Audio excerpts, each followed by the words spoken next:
Today is Sunday. Happy Sunday.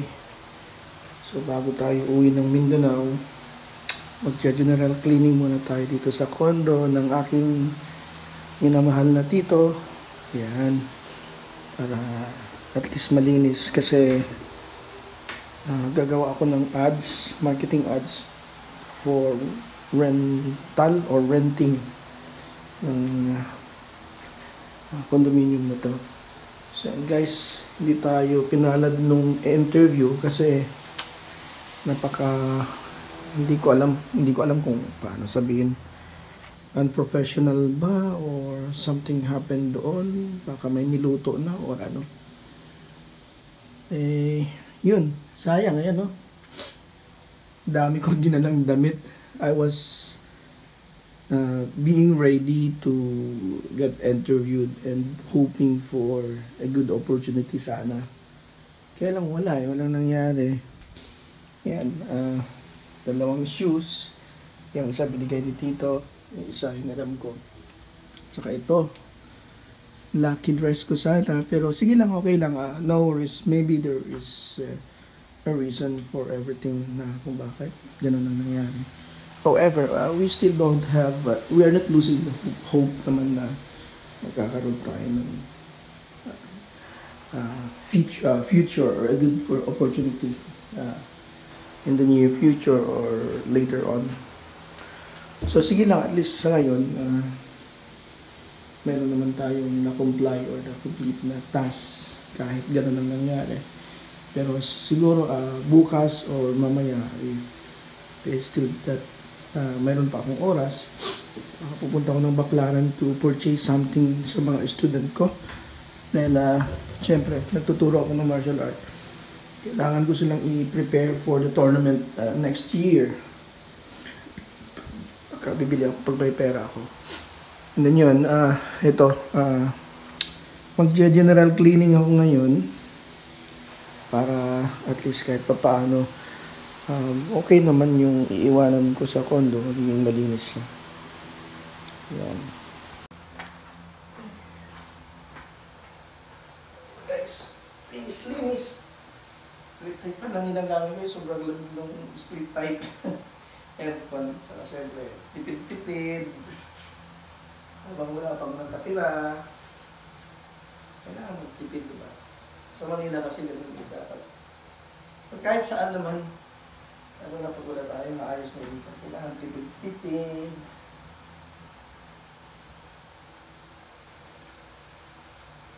Kanin sa umaga, kanin sa tanghali, tinapay sa gabi. Yan. Sa nangihinayang talaga. Actually, hanggang ngayon guys, hindi ko sumbat akala, hindi ko maisip eh. Still, yung question ba na for almost 2 weeks or just 1 week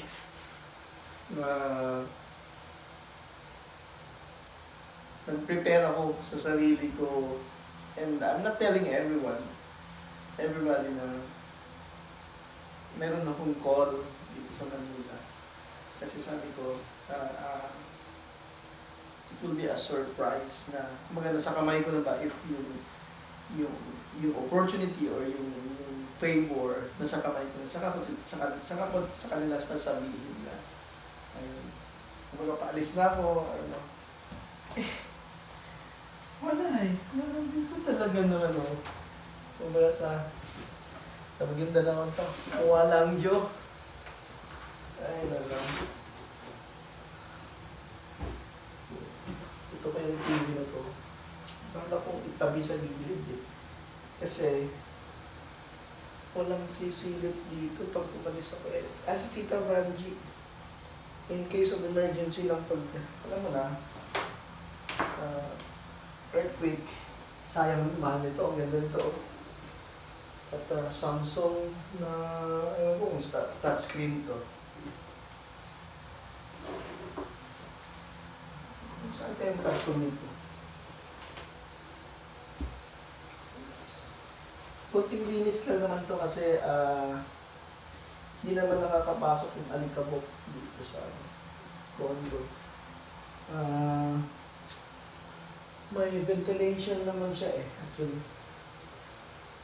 Advice kasi as condominium policy or the admin policy, kailangan may konting ventilation ang loob ng condo to avoid any ano ba yung mga bagay na kumbaga yung heat or whatsoever, kasi masisira o matutuklap yung mga tiles o kung ano yung dyan. Okay guys, maganda sana kung may vacuum to eh. Vacuum pa. Aray ko. Medyo mabigat. Anong klaseng Samsung to? Parang matibay ito. May internet card pa siya. Wala. Single pero magandang klase to.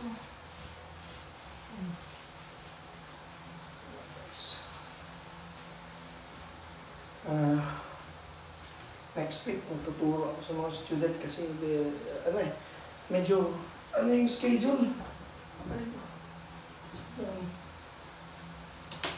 Tournament, mga puro white belt student. Naalala ko, hindi pwedeng makikipagsapalaran lang na hindi natin kilala ang ating mga opponent or ating mga kalaban sa paglalaro. Sabi ko, check ko muna yung mga galawan ninyo. So, alam mo na, di ba? Dali guys. Parang naubusan yata ako ng load . Bakit nagtutot na naman yung akin? Kasi 100 lang yung data na binibili ko.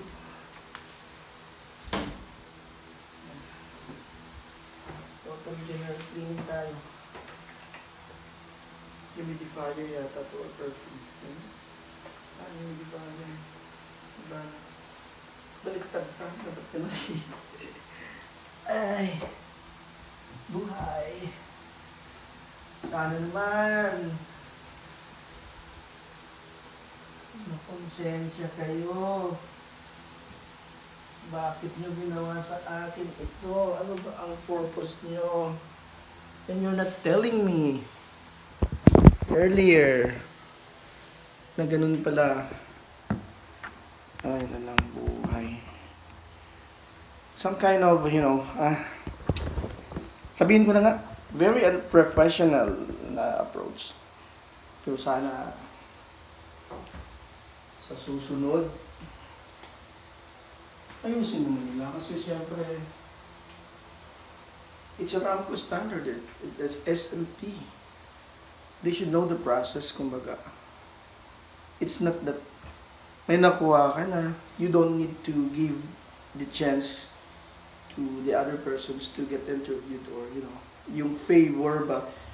Since nagkaroon siya ng effort eh. The effort, the preparations, everything, nandun sa kanya. Or sino man, what if that will going to happen to you? Anong magiging reaction mo, di ba? Pero siyempre, tayo naman is the kind of persons that, malawak yung kaisipan or pag-iisip or pag-intindi. We'll let it go. Ganun lang yun, we'll let it go. And in the near future naman siguro, hindi naman tayo pababayaan ng Diyos para magkaroon another opportunity or otherwise we'll adapt kumbaga o whatever existing sa ngayon at ipalaguin na lang muna since may mga priorities din ako like the farm sa Libak, kailangan mong ayusin yun, and then ilalandscape ko kasi may mga plan, napag-usapan na kami mga plano doon. Isa sa dahilan kung bakit ako sana aalis sa abroad is just to take a capital kahit mga 2 years lang. To make it fast. Karoon tayo ng pero wala eh. Yun, sakit ang dibdib ko. Sakit ang ulo ko, sobrang pagod ko kasi lagari ako. From north to south, from south to north, and east. Biyahe lang ako ng biyahe kahapon. Hinahabol ko yung oras. Kasi wala rin naman yung magagawa dito sa kwarto, sa condo. Kaya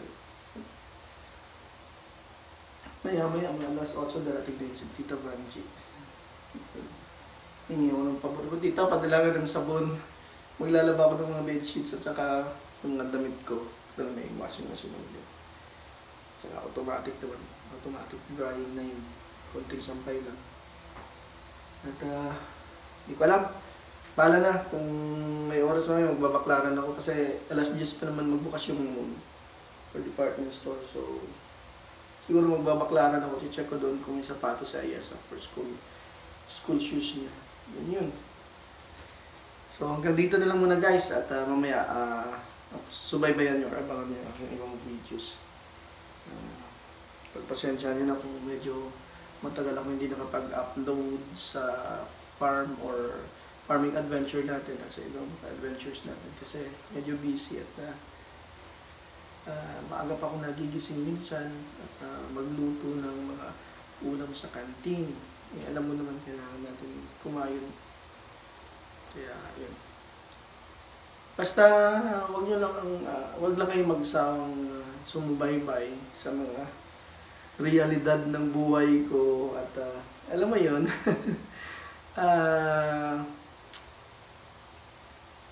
Yung adventure ni Dom Juan Pepot. Ito pala, may nagtanong sa akin last time, ano ba yung Dom Juan Pepot? Bakit Dom? Hindi na lang Don. Sabi ko actually Don yan, pero ginawa kong Dom kasi sabi ko, naalala mo yung milyonaryong mini? Sabi ko si Salud, si Cosme, at saka si Berting. Sabi ko, ako, Don, kumaga hasyendero, ibig sabihin, Dom. Dom means peke, kumbaga. Peke ng hasyendero kasi wala naman akong lupa. Wala naman akong ganito, di ba? So, just to make it fun, kumbaga na magkaroon ng interest yung tao sa panonood. Sino ba tong Dom Juan Pepot na to? Lahat naman ng mga binibisita kong fish pan, hindi akin yun sa mga kagrupo ko or mga kasamahan ko sa LAFA. Ako, magsisimula pa lang talaga ako. It's a learning process for me and take the chance to have explorations, learning, adventures. Para naman sabi ko, ma-apply ko sa sarili ko. Pag dumating yung time na magkaroon ako ng opportunity or sariling akin. Ganun. So, yun. Dom Juan Pepot means ang hasyenderong mini or yun nga, kumaga milyonaryong mini or hasyenderong mini or fake. Doon ko na pag-isipan na i-publish yung ganung pangalan ko. Kasi pag i-don ko, marami na Don Juan, marami ng Don Juan Pepot din sa channel or sa YouTube. Baka ko-questionin ako ni YouTube na bakit replicate ako ng ibang ng kaparihas or nag-replicate ako ng name kumaga. Basta ganun. Sige guys, at maglilinis muna ako.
Hey guys, dito tayo ngayon sa condo. Ganito ang ambience dito sa lugar na ito.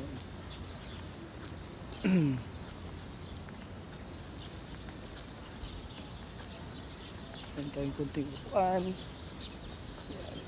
Pahinga tayo ng konti dito. So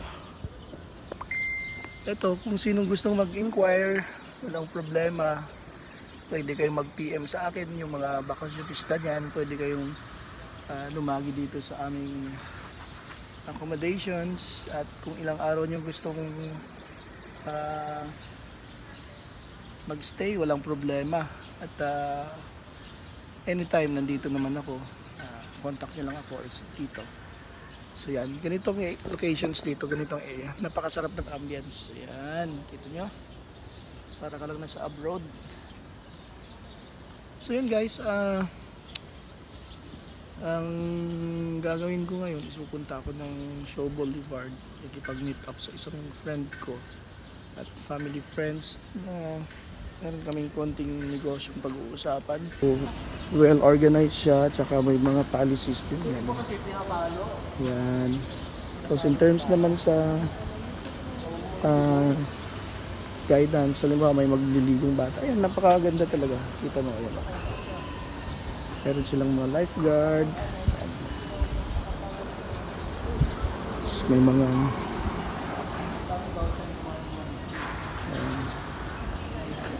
very accommodating na security guard. Yan. Yan.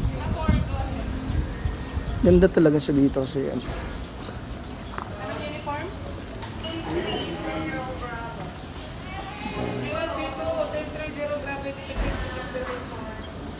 Yan, kita nyo may mga policies dito sila. Ayan. Talagang hindi lang siya, talagang high-end siya na klase ng yan. Tapos organized, ang mga security guard, very accommodating. Yan. Hindi, para sa ano to, sa ads ni Tito.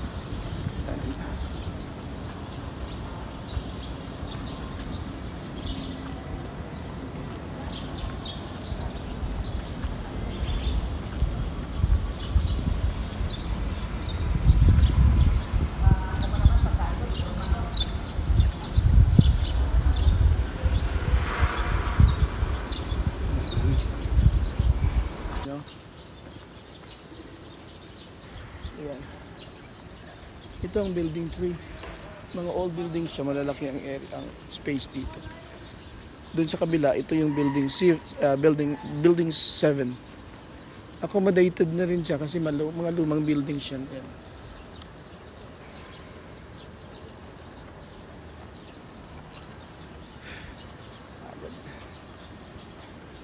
Mayroon tayong isang swimming pool dito para sa building 4 and 5, yung area ni Tito.